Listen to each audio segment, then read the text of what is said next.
Bismillahir-Rahmanir-Rahim. Certainly Allah's deen is Islam. 3. 19. What is Islam? Translation of Islam ki hai? What did Allah say? The Quranic perspective.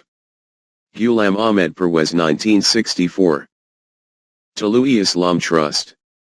Registered. 25B, Gulberg 2, Lahore. 9. The principle of development of the human self. In the previous chapters we have seen that the focal point of deen is conviction in the human self and its aim is the development of this self. In the Arabic language, nourishment and development is called rabiubayat. This refers to that technique or method through which a thing is taken from the point of its beginning and slowly and carefully it is gradually taken to its point of completion. If you look at the outer universe, you will see the functioning of the law of rabiubayat everywhere. 9.1 The law of rabiubayat. In the example of a farm quoted in the Quran, a seed stores that kind of potential of becoming a tree of which it is the seed. If suitable nourishment is provided to this seed, rabiubayat, then these latent potentials will keep manifesting themselves. From the seed, there will sprout a seedling and from the seedling a plant will grow. This plant will grow and become a tall strong tree. After this, we need to understand the differences between various seeds. The end objective of the seed of a poplar tree is to become a poplar tree in which there are only leaves. In a jasmine plant there will be flowers in addition to leaves. In a mango tree there will be fruit as well. The ultimate objective of such a process will be that seeds are reproduced in these trees from which this process remains continual. This means the ultimate aim of a seed is to produce another seed like itself. Moving forward from plants, animals also have a similar condition. The objective of an animal life is also to produce another animal like itself. So, up to the animal level, a cyclical order remains established. This is the final end of this process. Nothing can exceed this constraint. The Quran states, "Say, everyone acts according to its own disposition." 17:84. Every single thing can go to that extent to which it is destined. This constraint is what is termed the destiny of this thing. As far as man is concerned, when his life remains merely at the animal level, then in that too, in the process of procreation, a cycle becomes established, in which the ultimate objective of the life of every individual is confined to procreating a person, son or daughter, like himself. 9.2 The aim of human life. But when life, by raising up from the animal level, is brought to the human level, the ultimate aim is not to procreate and produce another person like us, it is to develop the human self and to progress forward and keep ascending. When Allah had declared about himself that he neither produces another like his own self through the process of procreation, nor is he himself the product of the process of procreation, by this it was to point to this same characteristic of the self. Therefore, when life reaches the human level, then the caravan of life does not travel in a circle. It keeps progressing forward in a straight path. A path which is straight and balanced. In the universe, with regard to the system of rabiubayat, another point merits attention. For the nourishment and development of a seed, soil, water, air, and temperature is required. However, if you put a seed to one side on a table and on the other side leave some soil and fill a bowl with water, with air, and heat, sunlight, already being present in the room, despite the presence of all of these elements a seedling will not sprout from this seed. For this it is essential that these elements become amalgamated. It is evident from this that, in the system of rabiubayat, for the nourishment and development of something, mutual cooperation of different elements, indeed amalgamation, is essential. 9.3 Development of the self takes place within a collective system. The development of the human self also cannot take place in the individualistic life of monasticism. This is a completely non-Quranic concept.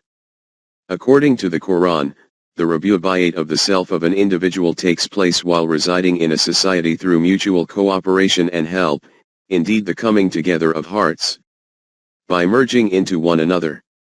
In this regard, the Quran states, "And hold fast, all together, by the rope of Allah." The Quran. "And be not divided among yourselves. And remember with gratitude Allah's favor on you. For you were enemies and he joined your hearts in love, so that by his grace, you became brethren to each other. And you were on the brink of the pit of fire, and he saved you from it.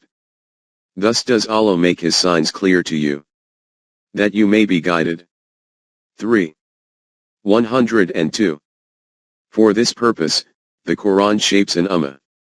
Thus, have we made of you an ummah justly balanced, that you may be witnesses over the nations. 2. 143.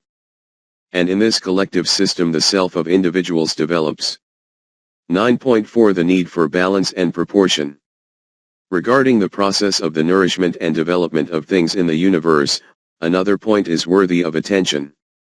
In the example of a seed, if too much soil is applied, insufficient or too much water is given, the wind blows too strong, if the temperature is either too high or too low, even then development of the seed will not take place. For this, it is essential that there should be a specific balance and proportion among these elements. This is also the condition for the nourishment and development of the human self. By examining it closely, this reality will become evident, that the human self is the sum of many attributes. Not just the human self, but the self of Allah himself, the image of whose attributes are reflected on a smaller scale in the human self, possesses many attributes. In other words, numerous attributes remain concealed in the self. It is essential to have specific balance and proportion within these attributes. The Quran has used the term al-Asma al-Husna, proportionate attributes, for the divine attributes. Husn is the best proportion, therefore these are declared the most beautifully proportionate. Al-Husna. From this respect, the Quran has declared those deeds through which the attributes of the human self manifest themselves with a specific proportion, as righteous deeds or al-Hasanat. 9.5 The basic principle for the development of the human self. The law for the development of the physical body is that every individual grows with whatever he himself eats. This is impossible that I should be the one who eats healthy food, but the growth should be of the body of my brother. This is that selfishness on which physical life is completely dependent. At the physical level, no individual can be exempted from this. But contrary to this, the human self develops from that thing which he gives for the nourishment and development of others. This is that point from where there becomes a glaring difference in the paths of animal, i.e., physical life, and human, i.e., concept based on the self life. In the physical life, taking is essential for the human body, but the principle for the development of the human self is that of giving. In the case of the former, preferring yourself over others is essential. If you and your neighbor are hungry and there is only one piece of bread, until you give yourself preference over your neighbor and eat that bread, nourishment of your body will not occur. But for the development of the human self it is imperative to prefer others over yourself. Regarding those people who spend their lives along these lines, the Quran states, "But give them preference over themselves, even though poverty was their own lot. And those saved from the covetousness of their own self, they are the ones that achieve prosperity." 59. 9. Regarding those who prefer others over themselves, even if by doing so they have to live in hardship, the truth is that these individuals who are saved from preferring themselves over others are the ones whose fields will flourish. 9.6 What is shuha nafs? Covetousness of the heart. In the above verse, it is stated that only the one who saves himself from shuha nafs can be successful. What does shuha nafs mean? In order to understand this, bring to mind this scenario. It is the season of extreme heat and the water tap will only be open for 2 hours and the water will run from it with a much reduced flow. If you look towards the people waiting to get water, you will see a queue of empty utensils from here far into the distance. In this situation, the desire, rather effort, of every individual will be to push another back and to advance forward and take his fill of water. This motive is called shuha nafs. The Quran states that the individual who remains protected from this motive and instead of pushing others back, himself steps back and allows those who are more needy to take water first, his fields will bloom.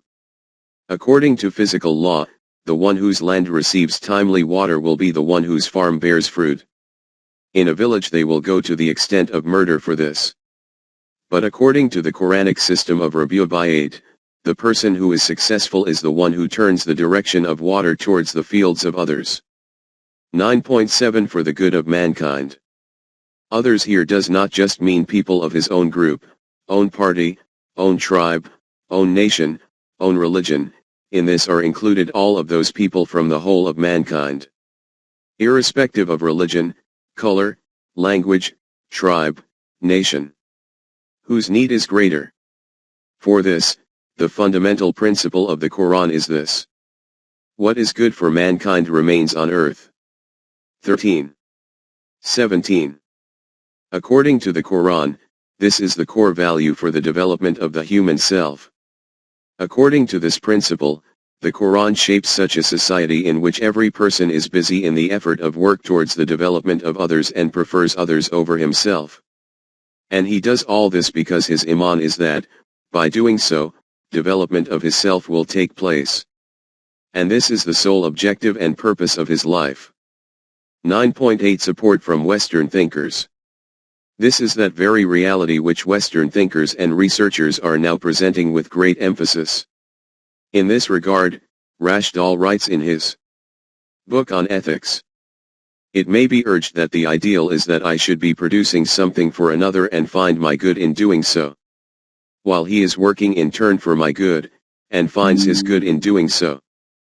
The well-known historian of human civilization, Robert Berthold, writes in his renowned book, The Making of Humanity, "The peculiar means and conditions of human development necessitate that development shall take place not by way of individuals, but by way of the entire human race. That the grade of development of each individual is the resultant of that ecumenical development." He says further, "The making of humanity, that is the burden of man's evolution. And that is the solid, nay, somewhat hard fact, of which the moral law is the vaguely conscious expression. It is not throbbing impulse of altruism, no inspiration of generosity for its own sake, but a heavy weight of necessity laid upon man's development by the unbending conditions that govern it." With reference to how important the development of others is, this thinker writes in another place, "In the natural scale, that action is good which contributes to the process of human development, that act is evil which tends to impede, retard, oppose that process. That individual life is well deserving which is in the direct line of that evolution, that is futile which lies outside the course of its advance. That is condemned which endeavors to oppose the current. That is the natural, the absolute, and actual standard of moral values. Nature does not value the most saintly and charitable life which brings no contribution to human growth, as much as a single act which permanently promotes the evolution of the race.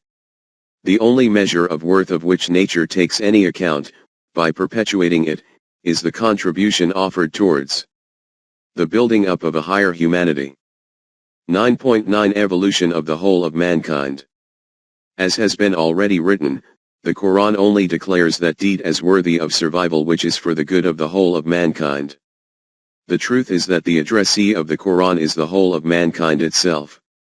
The objective of this program is to make the whole of mankind one ummah. Mankind was but one ummah. 10. 19. This is the revolutionary proclamation and life-giving aim of the Quran. It declares the whole of mankind to be as one individual and states in clear words, "And your creation or your resurrection is in no wise but as an individual self." 31. 28. In order to achieve this aim, regarding the map of the system of Rabi'u Bayt which it presents, it states about the center, Kaaba, that it is established for the security and asylum of mankind. 5. 97. Therefore, when it says that the human self can only develop when it concerns itself regarding the development of others, then this development is not restricted to its own group.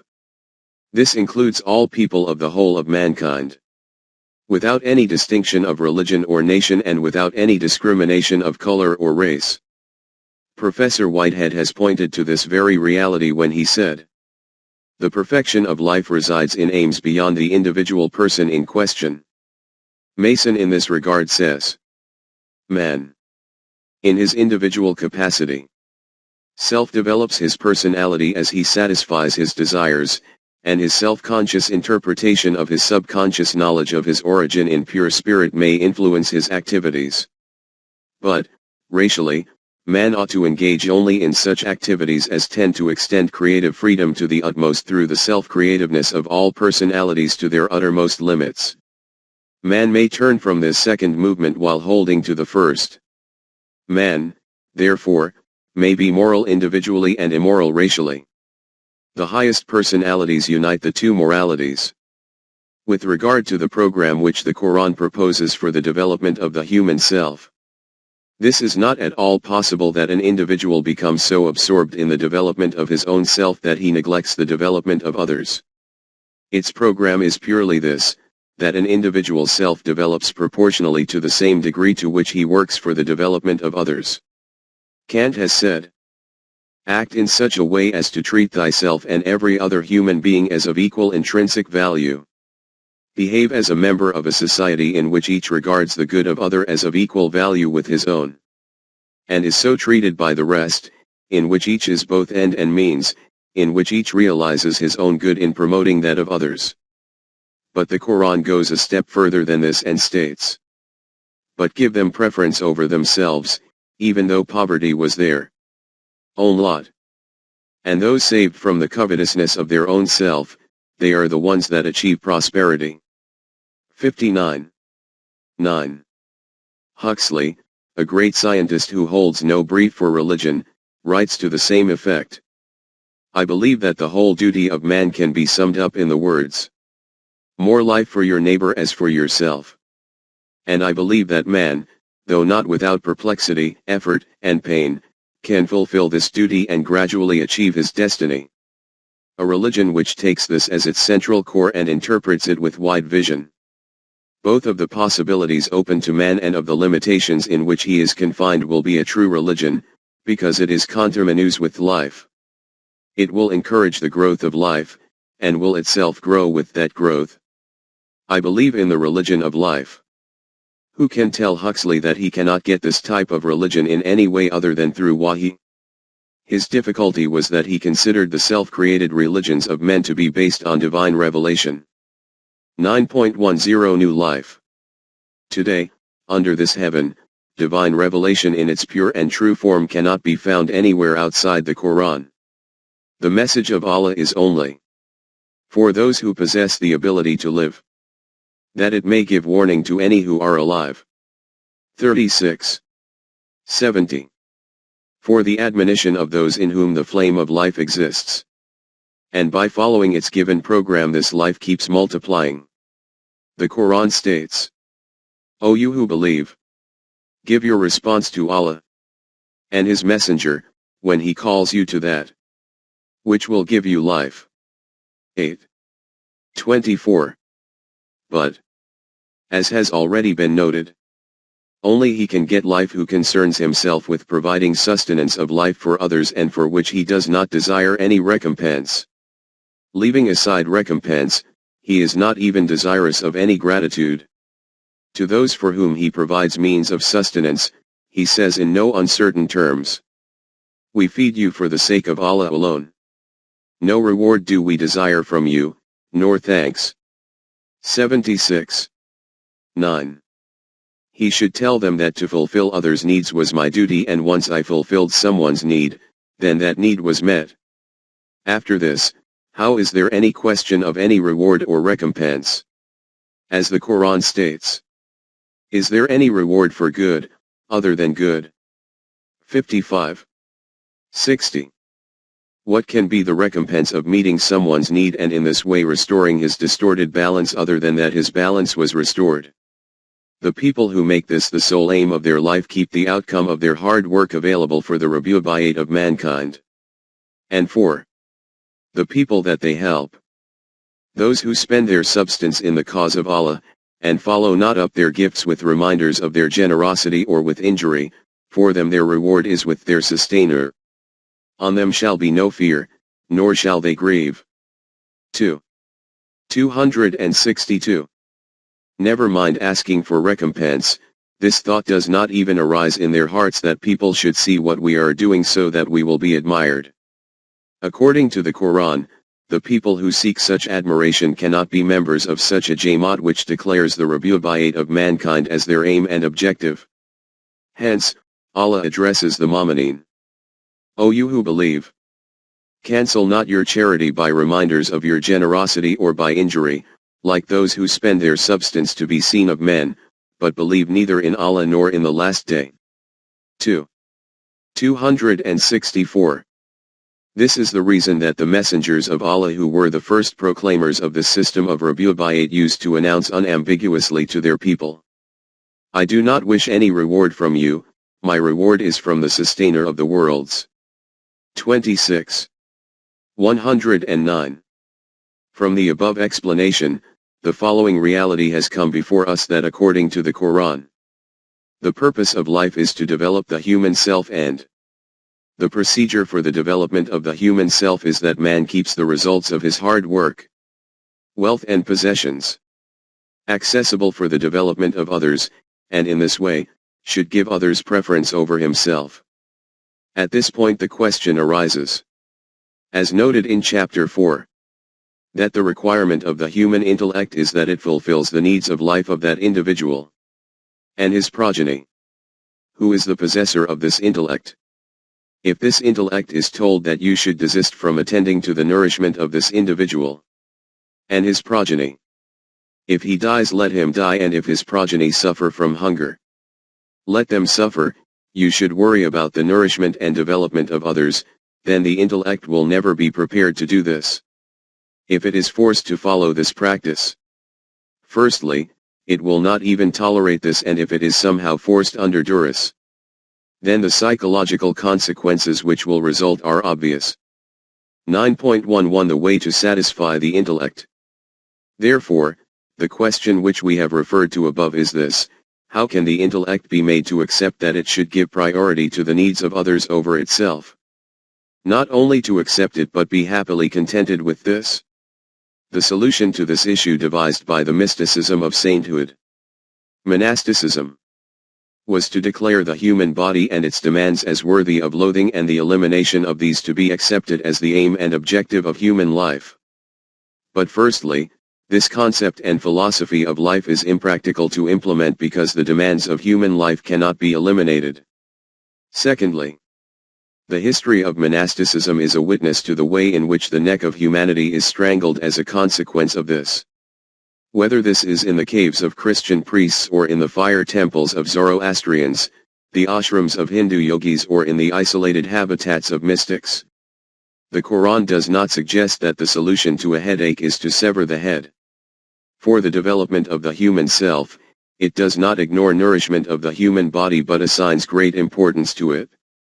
For an exemplary life, it emphasizes the abundance of both body and knowledge as being essential. 2. 247. According to the Quran, wealth and possessions, wife and children, splendor of attire and appearance are a reason for attraction. 3. 14. It challenges the holders of the doctrine of monasticism and declares, who has forbidden the beautiful gifts of Allah which He has produced for His servants? 7. 32. Therefore, after juggling with this we return to the same question to which we have pointed earlier. For the nourishment of the body, the demand of the intellect is that it should derive maximum benefit from the means of sustenance. And the Quran also supports this. On the other hand, the requirement for the development of the human self is that he should give priority to the needs of others over himself. The question is how to persuade the intellect to accept that it should prioritize the needs of others over its own. For this, the Quran formulates such an arrangement so that not only does the intellect become inclined towards this eminent goal, but feels full contentment and satisfaction in doing so. The details of this system will be covered in the next chapter.